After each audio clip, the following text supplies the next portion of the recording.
আমি 3 মাস হয়েছে সৌদি আরবে আসছি, এটা আপনি সৌদিকে আরবিতে কিভাবে বলবেন? এটা আমি আরবিতে সৌদিরে কিভাবে বলবো সেটা তো আমি পারি না। মানে 3 মাস, মাসের আরবি কি জানেন? না।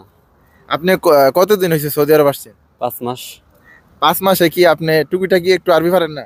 এই শোয়া শোয়া পারি মালুম। আচ্ছা, আমি নতুন সৌদিতে, আমি আরবি পারি না, এটা পারেন? না, এটা পারি না। তা সৌদিরা যদি কেউ যদি আপনাকে ডাক দিতে, তাহলে আপনি কি বলবেন? হাবিবি তাল, এতটুকু পারি যে এভাবে ডাক দিবে এভাবে এতটুকুই পারেন? যে তখন আপনি বলবেন যে আমি নতুন, তাহলে এটার আরবি কি হবে? আমি আনা জিজিত। হ্যাঁ, আমি আরবি পারি না, মাহি মালুম আরবি। এই যে তো হয়েছি তো। তা আমি এই তো তো। এটা জিজ্ঞেস করছিলাম। তো আমি তো এখন এটা আমি বুঝি নাই। 3 মাস ধরে সৌদি আরবে আসছি। এখন মাসের আরবিতে বলে সাহার। সাহার। আর তালাতা সাহার মানে তালাদা। 3 মাস। জি।